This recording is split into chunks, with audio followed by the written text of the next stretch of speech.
So I'm here with Armijn Hemel today. We're going to have a fireside chat about a topic that has been on a lot of people's minds recently.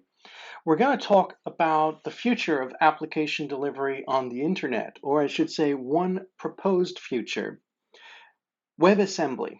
And the idea of WebAssembly, forgive me if this is too simplistic, is to deliver code into browsers that works as fast as native applications and allows the type of flexibility and feature set you get in native applications.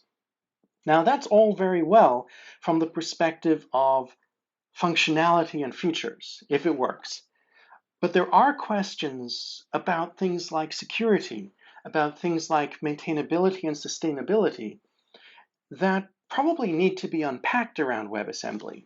Armijn Hemel, who's here with me today, is one of the people who's been looking at this topic and has, hopefully, some insights to share. Armijn, it's great to have a chance to talk again. It's been almost 3 years since we were face to face. I think it might have been 3 years. I secretly missed Well, you. it is 3 years minus 2 weeks, I think. The accuracy is uncanny. I mean, I know you. I saw you sometime. I was just guessing 3 years. Okay, so you've been working in compliance. You've been working in stuff like how we maintain software, challenges to software for 20 years, I guess now. So professionally for 11, but I dabbled in this topic.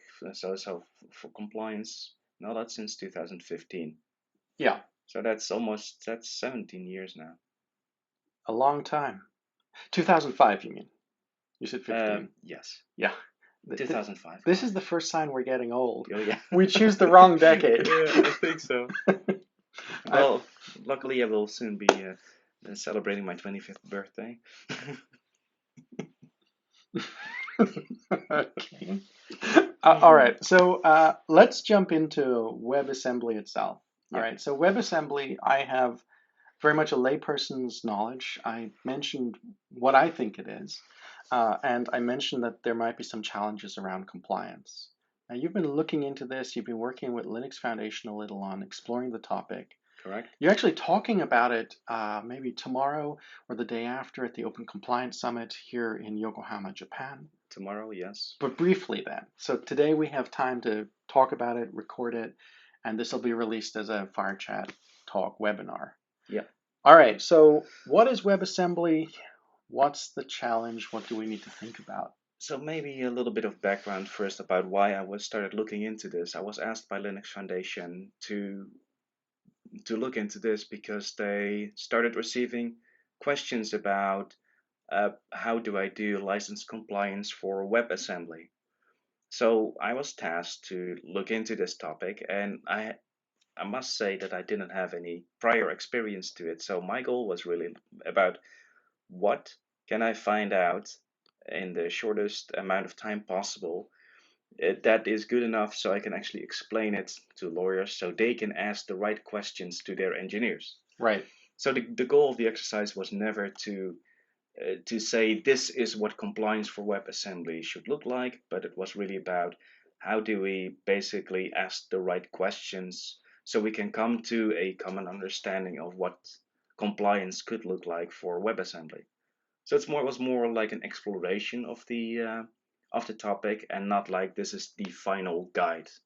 That makes sense. And hypothetically speaking, if we don't ask the right questions, a potential challenge of WebAssembly would be people start including application code that's under licenses and delivering it without following those licenses. In a nutshell, that's a potential challenge in the market That is a space. potential challenge, and then a challenge would be that something would be included written by someone who has a very different understanding of what compliance is and then Right. starts taking legal action. I mean, that has happened in the past in other domains. Yes. Yeah. And this is where I suppose we can say that compliance isn't always super straightforward. Sometimes people have their interpretation of what's appropriate, what's a red line, what's the appropriate length of time for remediation, and so on. So entering a new domain like delivering your apps through WebAssembly just opens a new area where you have to put the checks and balances in to make sure that you're accounting for these type of things in the market. So WebAssembly then, is it different from making normal applications? Why might it be a challenge worth talking about separate from other items? So if you look at current web applications, you basically have three components in there. So there's the domain object model, the DOM. Then there is usually JavaScript that modifies the DOM, and then there are style sheets that format the contents that are being displayed. That's a very simplistic view. Of course, there are people doing crazy things with web that I simply do not understand. But that's a basic modern web application. So what you get in your browser, DOM, JavaScript, and CSS. Yeah. Now, JavaScript is basically where WebAssembly would fit in. So the JavaScript is an interpreted language, and although the JavaScript engines are fairly well performing these days, it's WebAssembly is basically there as a way to speed up parts of JavaScript. So WebAssembly is a stack-based language, basically compiled code that is executed inside a virtual machine that runs, as they say, native speed on the machine. Yeah. So its main goal is to speed up some of the slower JavaScript um, operations, basically. And this is a trend we've been working towards in general. For instance, in Android, a lot of the apps were using a lot of Java and just in time. But recently, Android has been moving towards pre-compiling the apps so that they're no longer just in time. But it's not new. So if you look at Python, there are, for example, the C-based extensions for raw speed. And this is something different, but then for basically for the browser. Right. So we've been trending here for a while. I mean, I think it was Facebook released one of the most interesting compilers for Python. It must have been more than a decade ago. Now, C-based extensions have been there for 20 years. They've been there longer. Much longer. And this is where some of the languages, like for instance Ruby, which stayed interpreted, it stayed just in time, got a real performance gap on things like web apps. And more recently, like I said, Android, it's been compiling in. So it makes sense to compile your web apps, compile the browser stuff. Don't just run JavaScript. But again, I'm not sure that answers the question, how or why is this different from situation normal? Is the issue that people mightn't think about it, like, oh, now we're delivering a binary? Or is the issue something unique to the domain challenge of WebAssembly? I think it's pretty much situation normal, as if you are delivering a router, for example, you're distributing things. Although there are a few things that are unique about WebAssembly. Okay. For example, there is this concept of streaming, where you can, as soon as you have a WebAssembly thing, you can start sending opcodes or instructions, I must say instructions, already to the browser, which then already can start executing. So it can already start executing things before the program has been completely sent. So one of the things that you could do is like generate a never-ending program. Right. So just keeps on going. Keeps on going. So then there's an interesting thing like, okay, well, when do you have to do compliance? So at the end of a program that never ends, or at the beginning, it's halfway. That's an interesting one, because technically you haven't finished distributing it yet. Yeah, so yeah, but you already have distributed this code, possibly a lot. So that's but apart from that, it's pretty much situation normal, I would say. It's the thing is that in the embedded world, that people are pretty much now are aware of license challenges, but in the web world, I don't know. Yeah, that's true. I mean, even in the last maybe 15 years, we've continually seen people mentioning how around JavaScript, people would grab code off the internet and reuse it, or just open the source on a browser, take that code and reuse it. So it's been a bit of a intellectual property free-for-all around JavaScript traditionally. Yeah, it's an interesting situation. Yeah. Now, I have a sideways question, which is not directly relevant, but it just interested me. When we talk about streaming an app, so we're sending stuff before the full app is downloaded, it sounds like that has implications for security as well. Because you're getting stuff in, which is executing, without knowing what the full item is meant to be. Yeah. Just a thought. Well, I described this a little bit in the WebAssembly guide that actually has been published on the LF website. So, Download it now. and also it has, I think that there is a Japanese translation and a Chinese translation coming. They're just still formatting those. They are, I think they have been finished. But one of the things that I did is, what I did, I copied the Hello World example from the Mozilla website and then compiled it with a compiler. And then I decompiled it back to from WebAssembly code back to source code basically. So in a 4-line piece of code turned into 5,000. That's impossible to audit. Wow. Right now it's all this setup code for the browser, and like this is how you set up your program and all that, and it will be impossible to audit. So for security reasons, like it's going to be a nightmare.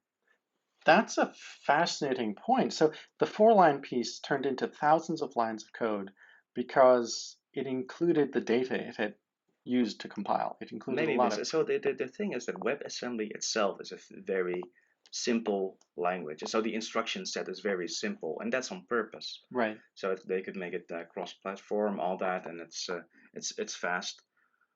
But so it's very easy to take some code and compile it to the instructions, but then getting back from the instructions, that's going to be difficult.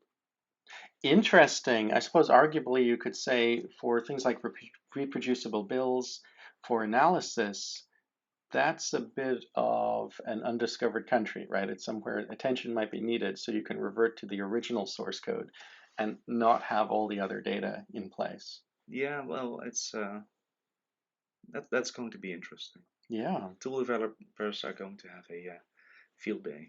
So in this guide you wrote for Linux Foundation, this specific guide, what's generally in the guide and what's the most important part people should take away? The most important thing for me was, well, let me restart that. The when I started looking into WebAssembly, so there was a lot of craze about it, and I personally had never really dug into it. So I asked a few friends around, like, what do you know about WebAssembly? And one friend in Silicon Valley actually said like that he saw that a lot of people were changing their LinkedIn from things like doing like things for Docker to WebAssembly, and some people said, "Oh, it's the new Docker, it's the new this and new that." And I'm not sure about you, but whenever something in Silicon Valley is hyped, I become a little bit skeptical because it's like, maybe it's Tiny bit. maybe it's not that exciting. So, and first of all, so what I found it's not that exciting. So quite a few of the concepts from WebAssembly, like computing stuff on the client side, I mean that's not that new. I'm not Right. sure how long you've been on the web, but 1998. okay, so that's still fairly new, I would say.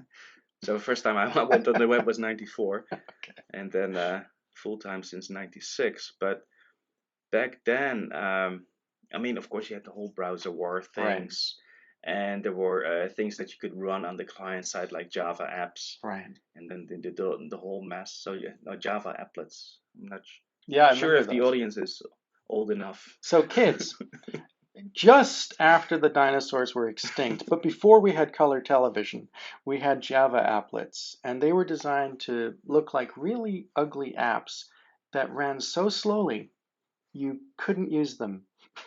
I think that's a good summary. It's pretty accurate. Yeah, that But was nasty. yeah. But then that whole thing with the browser wars with Microsoft, the old Microsoft, embracing and extending it with Visual J++, I think. Oh yeah, that was around 95, 96. Yeah. Yeah. So I think 97, Oh, 97. you're right, of course, because JavaScript was just out, yeah, before that. So I think JavaScript was 95. Yeah, around 95, and then J++. J++ actually had a very short life, though, right? The extension to JavaScript, it didn't No, that really was an catch on. extension to Java. Yeah. Oh, Java, my apologies. It didn't catch on, really. No. But of course, the whole thing with the with Java applets not being a success, basically we've seen this back and forth between thick client, thin client. Yeah, So yeah. back Because and forth. it started with the Sun concept of the network box, right? The network is the computer. The network's Yeah. the computer. And of course, that's where Java was sold. Around 95, they were like, Java will be the enabler of this. And at the time, it was on like 56 uh, kilobit a second modems max, so it just couldn't possibly work. No, so even on on an Ethernet network with on Big Sun workstations, it didn't work well. Right. And as you said, we've swung back and forth over the years. Yes, so this is basically back to thick client or fat client, I would say. Yeah. But the uniqueness of WebAssembly is that now it is a standard which was made by all of the major browser vendors.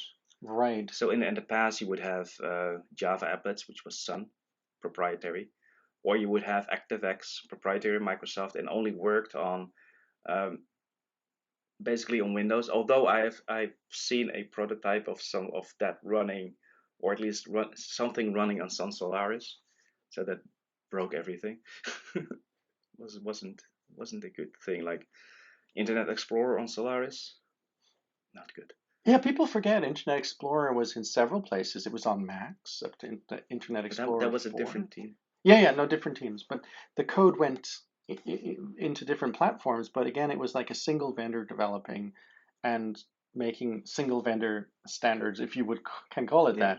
So WebAssembly is a proper standardized approach. Yeah, so I don't know if it originated from within Mozilla or something else. I think it was Mozilla originally, but that was moved into the World Wide Web Consortium, and it's being developed as an open standard. So all of the major browser vendors are working on that. So there's Mozilla, there's Microsoft, Google, Apple, and they're all implementing it. So that's quite unique.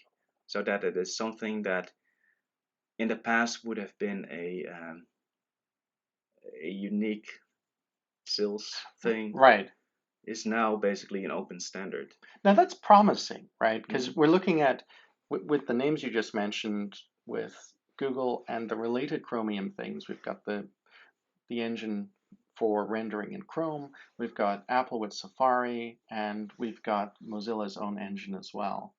So cross-browser compatibility, Yep. multiple vendors, it sounds very promising as a way to start the tech. So the problem then isn't fundamentally the approach to the tech. It isn't the can it be supported by many people? Is it? The problem is probably more the mundane thing of are you checking what binary you're checking that you're Yeah. distributing here? So I think that for the most part, it's the real problems are basically what are you shipping, how are you combining it with other code, and then of course some of the questions are if you're combining something, is it a derivative work? That's Right. something that the lawyers will always like to ask. Is something a derivative work? The question is, I don't, and so the answer to that question is I don't know. Right. It depends. That's what the lawyers usually tell me. That's the default answer from lawyers. It depends. This is what their college degrees are for. Yeah, and then they charge.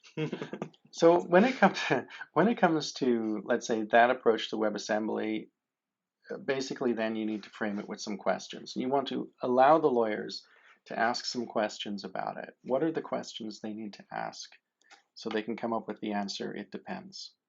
Well, basically, what are you distributing? Right. When are you doing that? Where is that code coming from? Is there any open source code involved? What are the Oh. license conditions? So this is What like should be? It's it's fairly, basic SBOM stuff. yeah. But then in the context of web. So, Right. so my conclusion is basically like no, WebAssembly isn't a very exciting techno. Well, it's of course it's from a technological point of view it's exciting, but not like it's like a complete revolution. It's basically shoveling bits around, Right. possibly copyrighted open source bits that are being So it's more shoveled like around. here's how I'm delivering binary into a browser plus how I'm streaming some binary And that's basically it. It's just a framework for delivery of the code. There are a few other things where you say, well, okay, like we're delivering this binary. How are we going to deliver the source code? How are we going to deliver the copyright notices? Things Right. like that. So then there is a little bit of a challenge there. There are some ways around it, and depending on how you do it, it could completely nullify the advantage of WebAssembly. So you need to be careful. So I'm going to see a bit of a fight between the people who really want performance, and then people are saying, no, we actually need to fulfill our legal obligations. And I guess then there's also going to be the other fight where some people are biased towards saying, what if we delivered everything through the web browser? And other people are like, really? Yeah, no, So yeah, that's another topic for another day. yeah. I'm not covering that in my in my guide. Hmm. And the guide now is freely available, but it's a starting point to help set Yes, context here. Right. yes, So as far as you're concerned, then this conversation is only beginning. yes. All right. And then I'll ask one last question, which is, in the past, we've had some interesting things for delivering packages, in other words, delivering binary, stuff like NPM. And I know it's different tech. And for those of you who are obsessive about specific tech, you're like, what on earth? But from another perspective, you're looking at a way to deliver binary across the internet. And someone's like, oh, I want this functionality, it arrives. And NPM is notorious for A, kind of randomly delivering packages, and B, having a chaotic approach to things like licensing. You're never sure what's going to come when you ask for it. It sounds like WebAssembly would benefit at this early stage from having some rails to prevent that emerging as an issue, because it's better to prevent than clean up. Would would that be a kind of a good mental model approach for high management to think? So you mean some sort of package management system for WebAssembly? Package management, or at least just say process management, thinking this is going to be delivering binary. Look at how NPM was a bit messy delivering binary, because you're just like, I want this function. Oh, here it is. And it's like, Yeah. yeah. No, so I think that so in what I think is that the process management people have not started to look at WebAssembly yet, and it might be a good Might be a good time. might be a good time, yes. Yeah. Because possibly, some of times when, let's say, Silicon Valley gets excited, it tends to get excited about the tech and not so much the process management, sustainability management approach to Yep. things. Yeah. All right. Guide is free. Do you think you might be doing follow-up research here? On WebAssembly, probably not. Probably you're done here. Probably yeah. So my mission was to dive deep enough so I could explain it to lawyers. I think I've succeeded. So and then it's basically moving away, So the next pulling out. steps will probably be the lawyers starting to publish, and we start to get that growth. The lawyers starting to read and then also to start asking questions. All right. And I think that, and then we should have another follow-up discussions, this discussion by other people, including lawyers, about what we should do. So the next Fireside chat will hopefully have a few chairs, and we'll talk through where it's gone since the initial guide. I think that would be a good thing. Alrighty, thanks for your time. Everyone download the guide, free from Linux Foundation. And why not harass Armijn by email with specific questions? We'll put his email up at the end of this video. Thank you for your time and look forward to next time.